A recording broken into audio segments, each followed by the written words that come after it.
Christmas lights are bright at Christmas. Then you pack them up and put them away.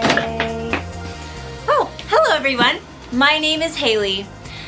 We had a fun ride, but the end had to come sooner or later. Christmas is over. Christmas is celebrating Jesus, God's greatest gift. But alas, the celebration has ended. The tree must come down, the leftovers must be eaten, the decorations must be packed away and put in the hall closet until next December. But don't worry, there are other holidays that you can celebrate between now and then. A lot of fun stuff. But I get it, none of it's Christmas. Of course, there's always Fruitcake Toss Day! World Beard Day! Play your ukulele day! Let's Laugh Day! Peanut Butter Lovers Day! Dress in Blue Day! Yeah, still not Christmas. I have to let go and stop celebrating. Or do I? In today's story, we'll hear about some wise men who traveled a long way to celebrate Jesus. And it wasn't even Christmas Day. Ooh. Maybe I should make sure these are untangled before I shove them in the box. I'll deal with it next year on National Untangle Your Lights Day! Which should definitely be a thing. See you in a few!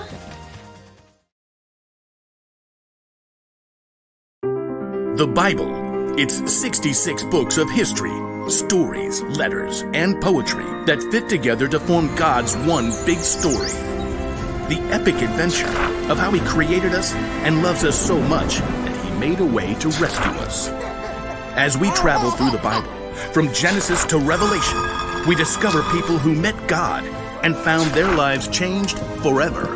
Now, for an amazing story, inspired by the book of Matthew, chapter 2, verses 1 through 12. When Jesus was born, there was a group of wise men who lived in the Parthian Empire, far to the east of Jerusalem. Now, no one knows why these wise men were looking for a special star, but it could have happened this way. Hundreds of years before, God's people had been defeated and taken as exiles to Babylon. One of them was Daniel, and through God's help, he gained the favor of the king. You will rule over Babylon and take charge of all the other wise men. Now, Daniel held this important role for much of his life, even after Babylon became part of Persia. During this time, he shared his love for God and his knowledge of Jewish scriptures with the other wise men. The Lord is the one true God. He has told me many things that will happen. Over hundreds of years, some of the wise men in Persia continued to study Jewish scriptures, even under different rulers. Many of them may have even remembered Daniel. So when several wise men discovered a brand new star, they knew it meant something important. Look, there in the west. It's a new star rising. Now, we don't know the names of these men or really exactly how many there were, but we'll call them Melchior, Casper, and Balthazar. A new king, maybe? Oh, can we have a party?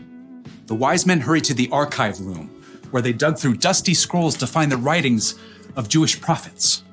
Ah, here are the words of Daniel.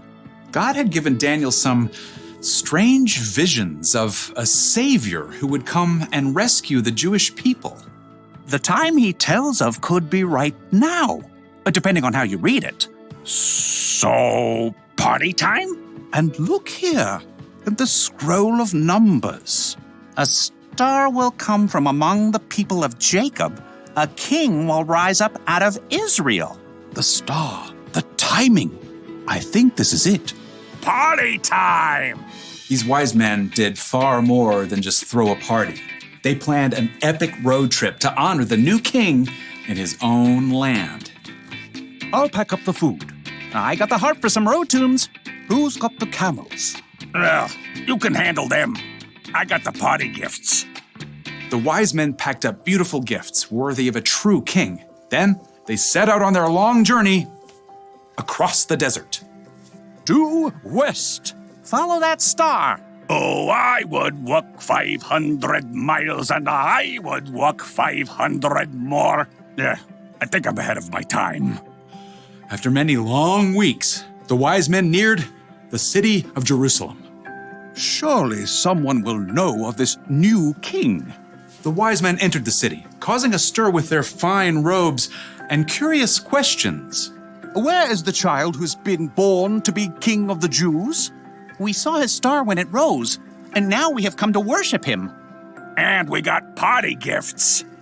In the palace, King Herod heard news of the foreigners, and he didn't like the sound of a new king. Outrageous. King Herod called on the chief priests and the teachers of the law. Where is this Messiah supposed to be born? Please note my air quotes. In Bethlehem. Humph. How do you know? They are Prophet Micah, Your Majesty.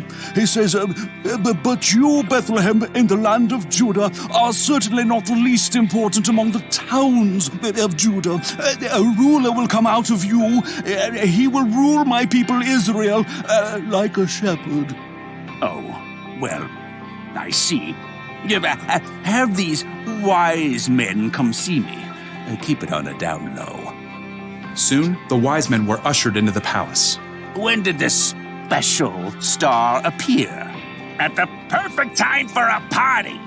I want you to go to Bethlehem for me. Search for this child and report back when you find him. Then I can go and worship him too. Please ignore the air quotes. So the wise men left the palace and immediately continued their journey, following the star for several more miles.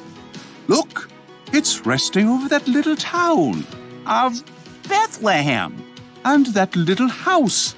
In Bethlehem. Time to party. The wise men soon arrived at the little house where Jesus and his family were staying. Mary and Joseph welcomed them in, and the wise men bowed low before Jesus, who is now a toddler. We brought gifts. The wise men brought out their carefully packed treasures. Gold? Frankincense. And this is myrrh. These are gifts for a king. Precisely. Absolutely. Oh, yeah. The three wise men worshiped the tiny king, God's very own son.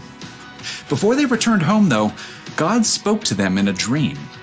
Do not go back to Herod. Yeah. I could tell he was a bad dude. So the wise men took a different road, bypassing Jerusalem, as they returned to their own country.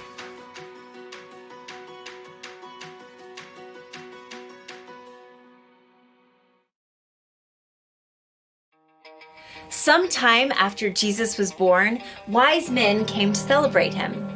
They weren't there at the manger like sometimes we think. Do you know what that means? It means it doesn't have to be Christmas Day to celebrate Jesus. The creator of the universe sent his son to the world. That may have happened on one day, but it's so big that we should be celebrating it year-round. You don't have to sing Christmas carols, but you can still sing praise to Jesus. You don't need a better reason to give gifts to the people you love. And you don't need Christmas lights to remind you that Jesus is and always will be the light of the world. So, whatever day it is, you can always celebrate Jesus. Jesus is the reason for every season. That's the one thing to remember today. Never stop celebrating Jesus. In fact, if I get to keep celebrating, why am I putting these decorations away? Let's get these lights back out and start the party! Yeah! You know what? Let's just do music instead. Merry Christmas, everybody!